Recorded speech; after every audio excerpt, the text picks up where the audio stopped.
on this computer. Hello, everybody. Welcome to the next edition of Fab at 50 and Beyond. For anyone who's listening in for the first time and doesn't know me, I'm Mary Waring. I'm founder of Wealth for Women. I provide financial advice, financial planning, and coaching for women. Often women, well, it's midlife women, and women may be with some form of change coming up. Maybe they're getting divorced, maybe they're working full time and they'd like to change that. And they're not sure what it is they want to do, not sure if they've got enough money. So that's where I can help them. Now, the reason the Fab at 50 conversations are happening is that I got really fed up with how society views women when they hit midlife and beyond. And often we're viewed as being past it, we're viewed as maybe it's all downhill. And personally, I don't think that could be further from the truth. Absolutely, maybe, you know, our bodies change a bit. We might get a little bit of extra padding around the waist. We might get a little bit of extra lines and wrinkles. But the other thing that I believe we get is this whole surge of extra confidence and the whole I couldn't care gene. And it's not you don't care about others, it's you don't care what people think. It's more I fancy doing that, so I'm going to do it. And if I fall on my face and make a twit of myself, well, who cares, as long as I've had fun. And we don't talk about that enough. And that's what I want to change. So I'm doing conversations with women who are midlife, who work with women midlife and beyond. And actually, we're talking about the celebration of being older. And I would love to think that the generation of women coming up now are actually no longer viewing midlife as, it's wrinkles and it's extra weight. They're viewing it as, oh, give me that extra don't care gene. So today, I'm delighted to be speaking with Sue Revell. Sue is a leadership coach, and she is on a mission to stop women playing small. Now, that's probably something we're all very aware of, that we've done in the past, maybe still doing it now. She wants to encourage us to leave a legacy that makes a difference and, you know, put us in the position that we can think, dream, and be bigger and make the change in the world that we want to make. So Sue, welcome to you. Mary, thank you so much. Thank you for your lovely invitation to join you, to have what I'm sure is going to be a very special and important conversation. And I love the energy that you give to what's possible for us. Exactly. Thank you. And actually, when we were talking just before on screen, we've got two redheads on screen. I don't think I've ever been on screen with another redhead before. So who knows what might happen? It might get really fiery, mightn't it? Actually, maybe I have to admit, mine's not even my right colour, but hey, that's not what we're discussing at the minute. So I tell you where I wanted to start. I said that I have really noticed that increase. I don't even know if it's an increase in confidence or it's an increase in I don't care, but the result is I am more confident to go and try things.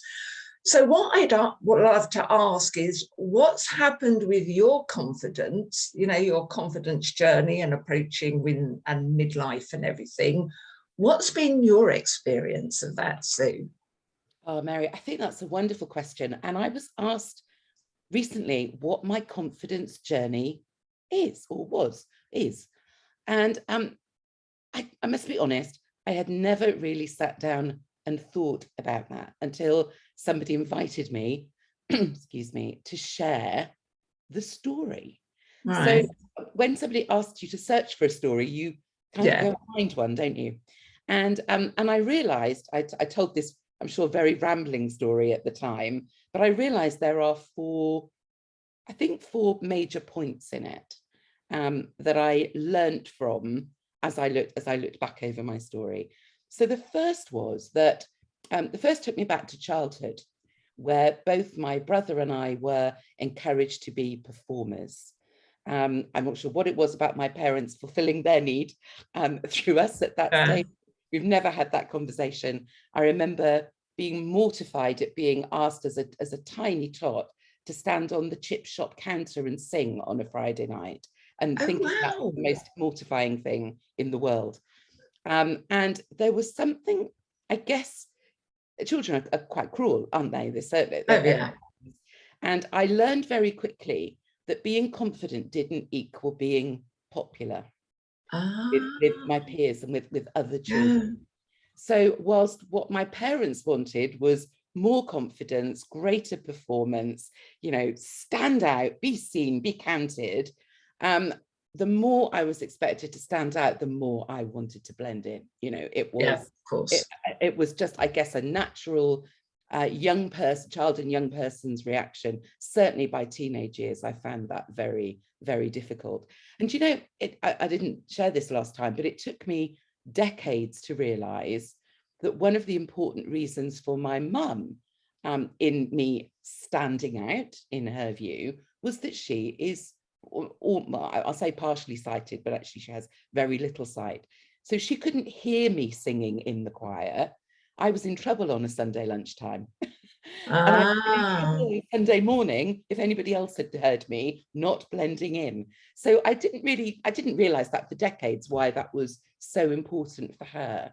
But it does, I think, it does really mark the beginning of my very, I won't say conflicted journey with confidence, but it was definitely up and down at different points. Yeah. Then as an adult, my first career was in nursing. And I imagine that anybody watching or listening will be pleased to hear that that's a profession that is heavily validated and accredited. That's not about confidence. Confidence comes from that external validation. And so my formative adult years were all about getting external validation from other people. Yes, I was good at it, but I knew I was good at it because of validation from accrediting bodies, from patients. You had a certificate to say so. From the ward sister, It never occurred to me I needed to be confident from within. Then I moved into leadership roles. And if I look back on those, for most of them, I was more brave than confident. So what I realized as I looked back at my story is I took a series of really big steps up. And the reason I did that was that I went for roles that I figured nobody could afford for me to fail in. So they might kick my butt a few times if I start, or put the boundaries down, or, a bit like the bowling alley with those cushions that come out. Life was a little bit like that at times. People would set the boundaries, but then I could go off and do my thing in my way. But I figured that if I was honest about my strengths, it was up to somebody else to decide whether they could, whether A, I fitted, and B, whether they could train me for the bits that I didn't have. So I went consistently for this run of big jobs, trusting that it wasn't in anybody's best interest for me to fail. I think, in retrospect, that may be why I've never really had a problem with imposter syndrome, because I never pretended to be anything I wasn't. I just went for things that really interested me, that I believed I could do if somebody else believed in me too. And then, then I set up my own business. And I think, there's that. So that happens around that same midlife point. So I do think they happened together. And somebody said to me, well, you choose your own label now. So I set up my own business through choice, but I had a very long notice period of redundancy. And when I say long, I mean 2 years. Oh, so wow, that is long. Time to prepare. Yeah. And so I knew what I wanted to do. I'd known for ages it was time to do something different. It wasn't, I remember leaving my house in my early 40s and thinking, I don't want to do this for the second half of my career, when it became clear that the way in which the world was changing, there was yet a second half to go, And I thought, I don't want to do this, but it took years for me to work out what the next thing was. And then once I discovered that, there was this opportunity of redundancy that I was more than happy to take. And I remember, I don't know, a week or two afterwards, somebody saying to me, what do you do? And I didn't know what to say. I had this budding business. If I said coach, well, half the world were coaches, and now it's 3/4. Yeah. It seems, there was no distinction in that. If you said you were a coach, people would say, go and talk to those coaches over there. I didn't want to talk to coaches. I knew hundreds of coaches. I wanted to talk to other people and learn about, the broader systems of the world. So being told to choose my own label was massive. That was huge in terms of working out really where my confidence really lay, I think. It was about the shift to self-validation instead of external validation. Yeah. Yes, you need external validation for people to do business with you, but you have to learn to trust yourself in a very different way. And it was in that journey that I realized that's a shift that people find harder and harder to make, because our identity in those earlier decades is much more wrapped up with the label that we're given in the world in which we work. When we get to choose our own label, it takes a huge amount of confidence and self-trust and self-validation to know, what that's about, who we are, how and who we want to show up as in daily life, and indeed the difference that we want to make in the world. So my story continues to unfold, I think is what I'm saying. It's that learning what confidence is. It's learning where to be on a scale of internal and external validation at any one time, and being confident enough to believe in me. And so is confidence something you think we can learn? So for anyone listening in thinking, oh, it's okay for her, her parents encouraged her, etc. My parents told me to keep quiet and, don't try to be too big for my boots, which, you've got both ends of that scale, haven't you? What do you say to the woman who has grown up with the message, don't try and outshine anyone else, keep quiet, people will think you're showing off? For me, my experience has been that confidence is generated over time from within. So you can't push somebody to be confident. My parents pushing me to perform didn't make me more confident, not from the inside out. I may have appeared to the outside world to be confident because I could start. My internal experience was horrible. I wanted to be friends with people around me, and they didn't want this child that was stood up performing on stages, even if the stage was the chip shop counters some nights. They wanted. I think people sense when you're not being true and real to who you are. So learning to express that from the inside out, trusting who we are, not what we do, I think is where confidence really comes from. I've got this lovely, so it's about 20 years old now. I'm not sure if you can see this tiny little pink book called Confidence, Your Ultimate Guide to Finding It and Living It. The author has this wonderful, there are many good quotes in it, but one of the quotes that I often share is that she says, when you base your confidence on who you are instead of what you accomplish, you've created something that no one and no circumstance can take away from you. That's so true, isn't it? Because also it's true. If it's who you are, it is true. So no matter what anyone says, you do know it yourself. It's that finding it like a stick of rock, isn't it? And very often it's not about whether we think we are, well, it's not about whether we are or aren't confident. It's about what our mental monkeys is to believe. And we all have those mental monkeys that let us run amok. So I have a really weird story to share here, if I may, because it's a story that everybody remembers, even if they grimace. I once had a root canal filling, and it was undertaken by one of the top dentists, I understand, Whether he was or wasn't, I will never know, but he truly believed he was. This piece of work, this creation, was done over 3 appointments. And every time I saw him for an hour or so at a time, once my mouth was filled with instruments and anesthetized and all that good stuff, he would spend the whole time telling me how good he was and how nobody else could save this tooth.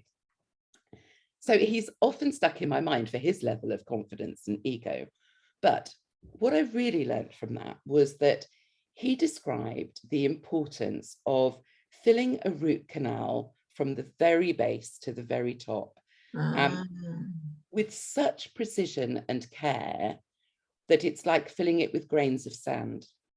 And if one grain of sand is missing, that's where, or doesn't settle, that's where infection gets in. Yeah. Now, I think that's the same with our mental monkeys and our confidence levels. So I often encourage clients who are feeling less than confident, maybe in general or about something new, to go and look for the evidence of where they have been confident, particularly those small things that have made the biggest impact, where we've got leverage to demonstrate to our mental monkeys. And I talk about layering it in like those grains of sand, finding the smallest thing and the next smallest thing and the next smallest thing and packing it. Because if we don't, if there's a grain of sand missing, we get inflammation too. But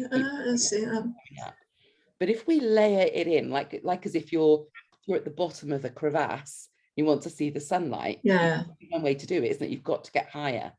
So if you actually build your confidence level piece by piece, evidence by evidence, those mental monkeys, instead of searching for the things that you can't do, begin to, they get used to going, oh, it's no good giving her that piece of evidence because she'll come back and ask. So you retrain those mental monkeys to go, oh, there's no point, guys, we're just wasting our time. Give her what she needs, she can do this. So it's about reassuring those parts of us that get a little bit inflamed from time to time. I like that. And I like that it's based on evidence. You're looking at what have you done to prove your confidence. Yeah, your own evidence. Yeah. What's the next problem that we have when we have confidence issues? We go for a nice healthy dose of comparisonitis. Yeah. Start comparing ourselves with other people.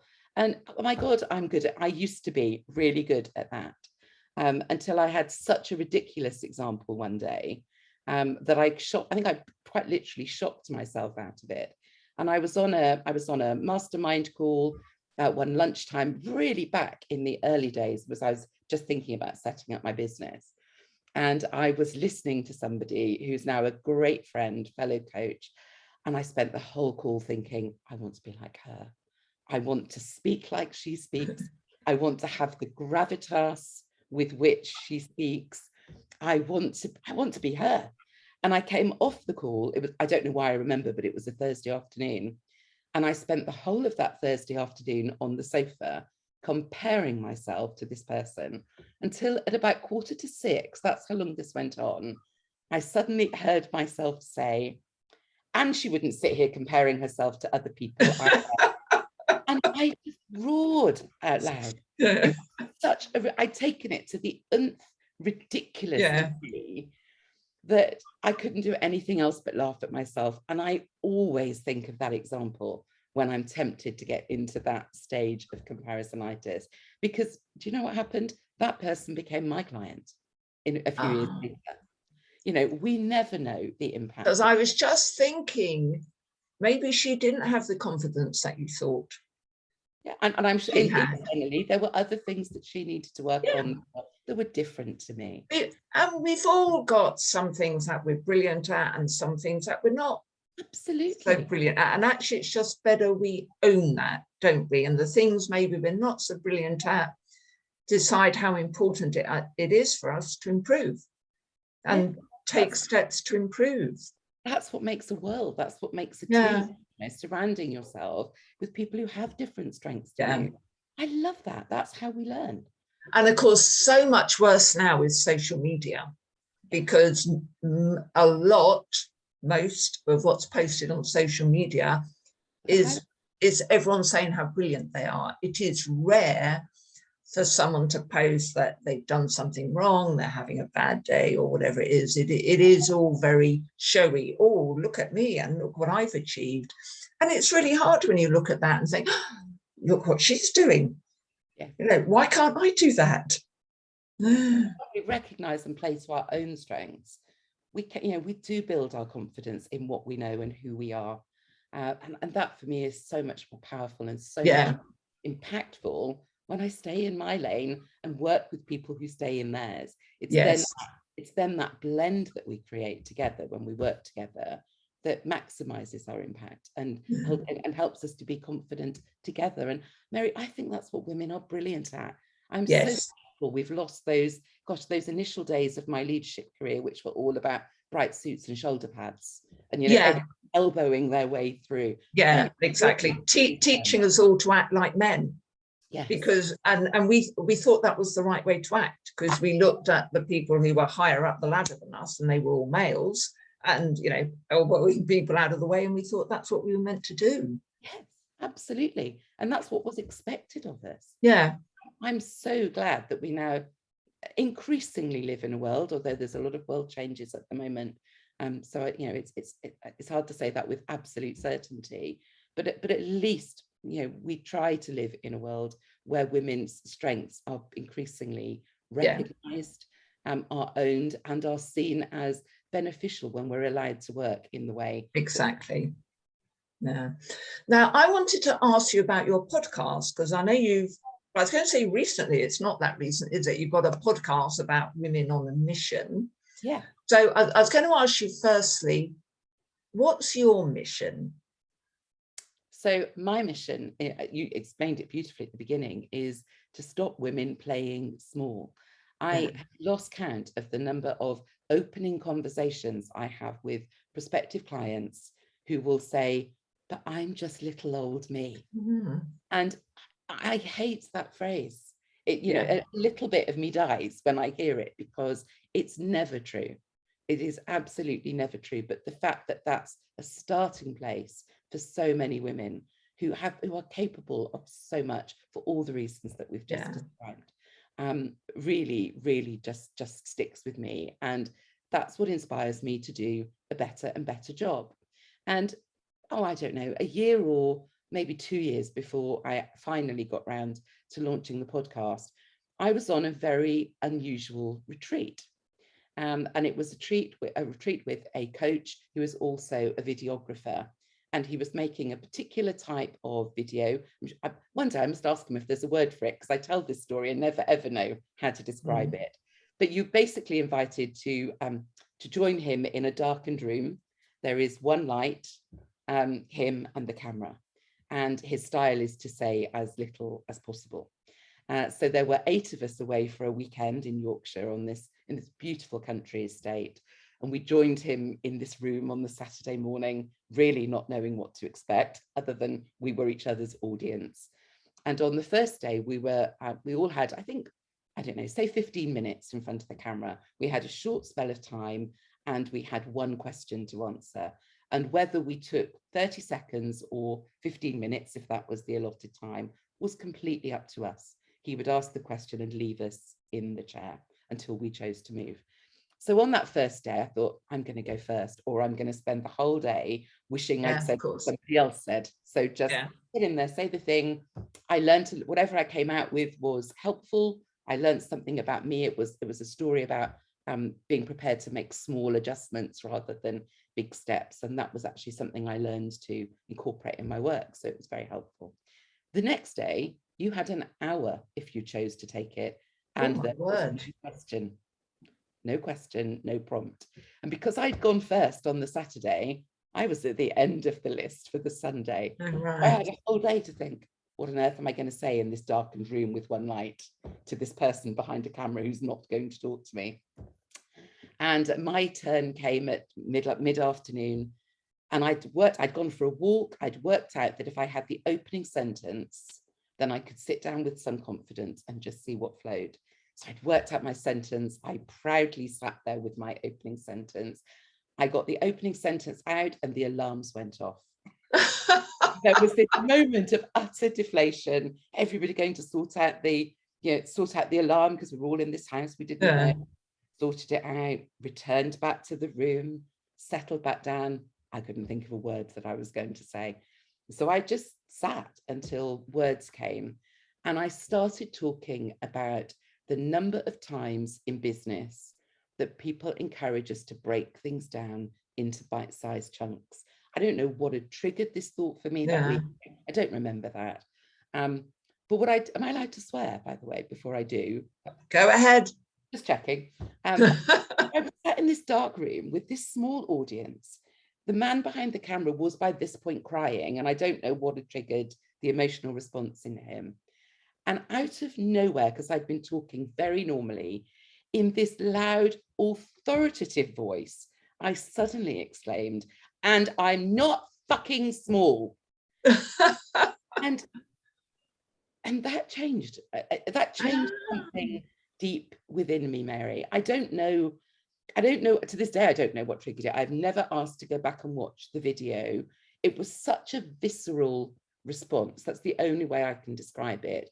The frustration of always being asked to unpick and make things smaller and make things bite-sized. And it was like, I can't be repressed by this anymore. So isn't that interesting? Do you think any of that would have come up had you not had the alarm? I have no idea. We'll never know. But it certainly wasn't where I expected, whatever that safe opening sentence was.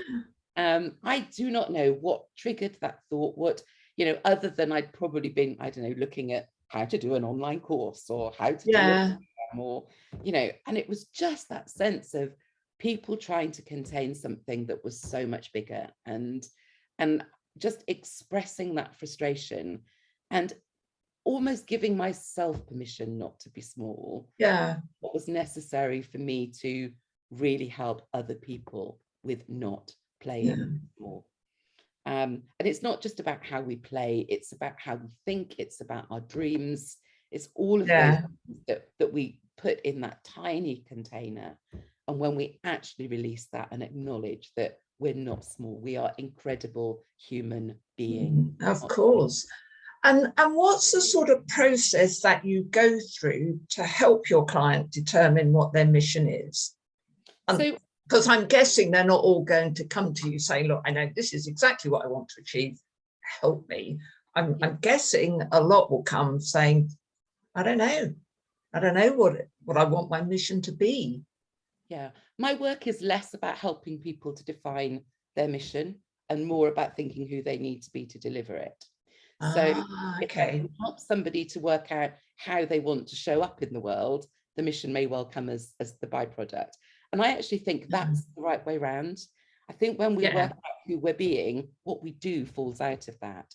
Often, if we've already defined what we're doing, we're then trying to squeeze who we need to be. Yeah, I realized that when I asked the question and I said, do they come to say, I don't know what I want my mission to be? I guess I can understand your mission comes to you when you're being you. Yeah, most people have that sense of most people would describe it as some sense of calling, a sense of that there's more, and a sense that maybe what they've done to date or who they've been to date isn't enough to rise to that challenge. So the focus for me is around who we need to be rather than what we need to do. And I've done that very deliberately because there are so many great people out there helping us with what we need to do, what we need to do and how we need to do it.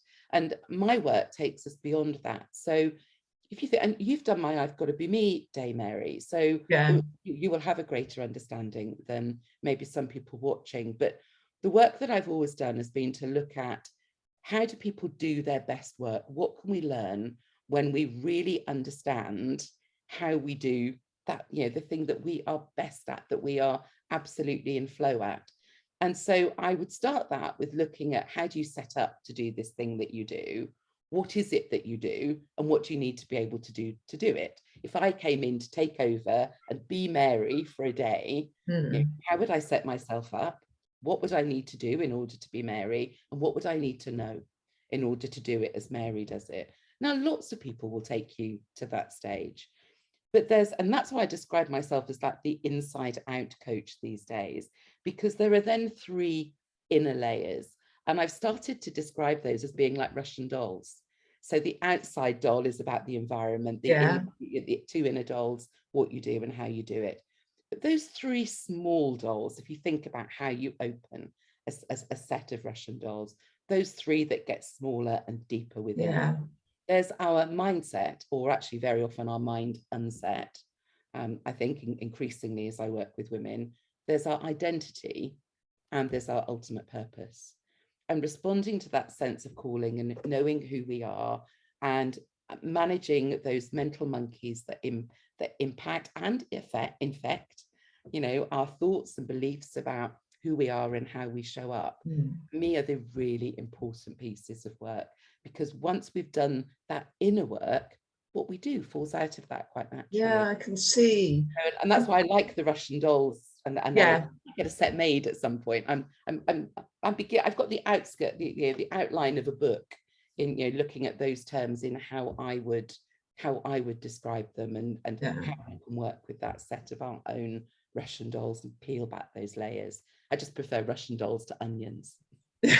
Yeah, no, I agree. Other than the whole Russian aspect isn't quite so attractive at the minute. You're absolutely right. I hadn't thought of that. Yeah, but that is the term, Russian dolls, so you can't really call them anything else. So what would prompt someone to think, oh, I need to go and talk to Sue? You know, is it someone who's thinking, I don't know, there's got to be more to my life than this. What am I achieving other than just earning money? What sort of thing prompts someone to think, oh, I must talk to Sue? It's usually about having that sense that you want to make more impact in the world, that there's a sense of being more.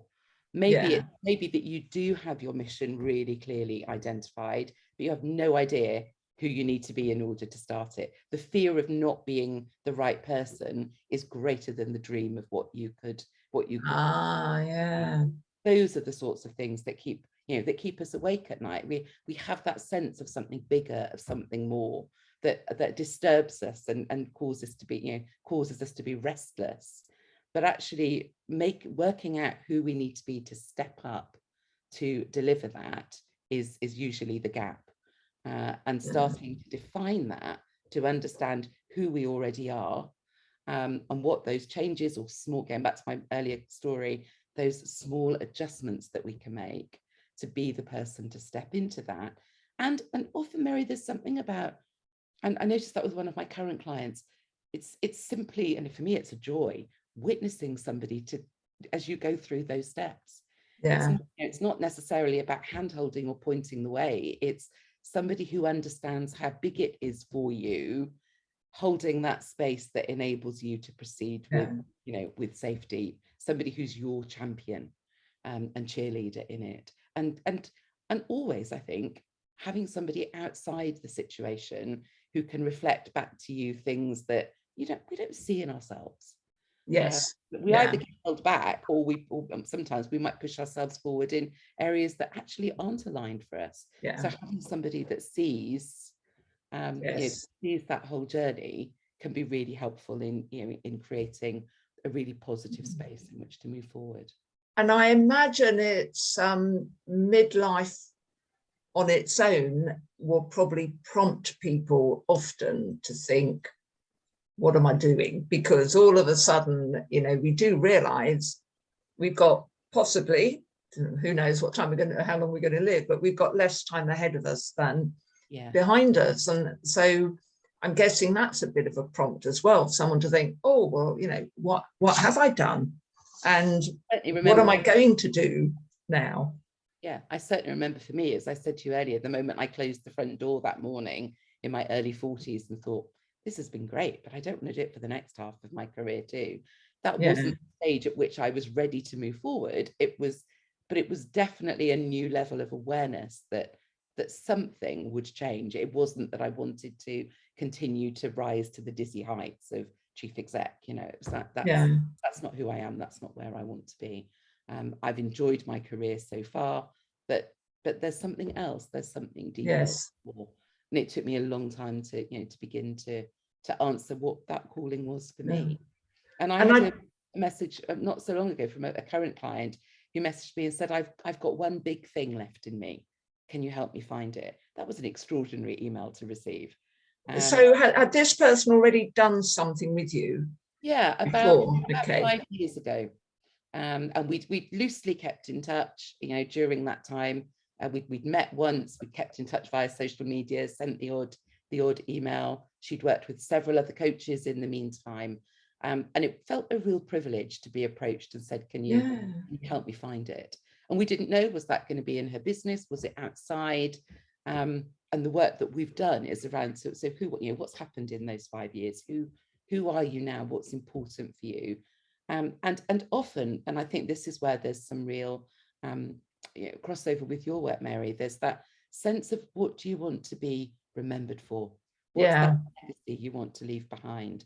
And I find that very often, you know, very few women, let's put it that way, very few women say, I want to be remembered for what I did. It's not about what they're set up. Maybe there is a really lasting legacy in the work that they've created, and that's great.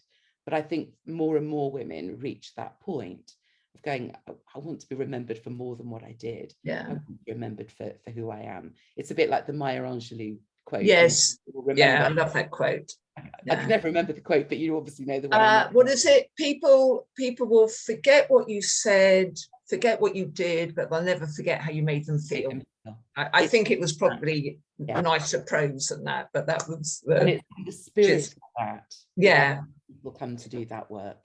Now, what I was thinking, I don't know if you've even thought about this, but if a client comes to you and whatever their mission is, their legacy, they will go on and impact on how many other people. Have you ever thought about how many people in total you're able to have an impact on? I mean, it must be loads, mustn't it? I haven't quantified it. I often do talk about that compound effect. Not that maths or money is my strong subject. And it's interesting because talked about the podcast. I interviewed Suzanne Dibble recently. Oh, right, about her experience of working with Richard Branson. And, you know, how when we shift the focus from ourselves to the people that we're there to help, that's where we really maximize that ripple impact in the way that you are, you know, that you're hinting at there. So no, I've never done the numbers. I'm not one of those people who has a mission to touch 1 million lives. I think that's just my avoidance of numbers. But it's just interesting that if you worked with, just to make some numbers up, 10 clients, your impact is a lot more than 10, because each of those 10 have gone on to have an impact on however many others. By the very nature of what they do and who they are. So it's just interesting as to, I don't know, just thinking that, you know, the whole, you drop the pebble in the pond and all the ripples come out. It's just interesting as to the really big impact. And I think the other thing that I realized, you know, I've learned to realize in answering that question is that very often you don't see that for months or even years to come. You are a state, you know, often working with a coach is a stage in your growth journey. And it may be something that you start that somebody else picks up with their, you know, their line of coaching, their line of thinking, that gradually all of that comes together for a client as well. And so that ripple impact can take years to. Of course. There's the stuff that happens from those light bulb moments when somebody works with you, and that's wonderful. You know, those moments where you get the goosebumps for the client and you know, it's really special, it's happening here. I love those moments, but I don't want that to detract from those years of impact that you have later down the line. Something comes back together for somebody. And that's certainly been true for me with people I work with. Many years later, you make sense. The moment in the darkened room. That just came out of nowhere. Moment in that room, that was an experience over time that had built and just happened. That was the right moment for me to really understand my mission, I think. Sue, I've really loved talking with you. It's been so interesting. So for someone listening in who thinks, I'm sure I've got a mission and I need help, what's the best thing for them to do to get in contact with you? Easiest thing is to go to my website and contact me there. That's at SueRevell.com. If you'd still like to hear a little bit more about my work and what I do check out the podcast. As Mary says, it's new, 6 months in, just in season 3, and you'll find my brand new podcast website at womenonamission.club. So but either of those places will find me. Brilliant. And I'm going to put your contact details underneath the recording and everything. So Sue, thank you so much. It's been a delight speaking with you and you sharing all your knowledge with us. Mary, I just want to thank you. I think what you're creating here is tremendous in a way that thank you. I hope it will inspire those women that come up behind us, that we have that responsibility to support and influence so that they too can be real women on a mission. Oh, how lovely. Thank you, Sue.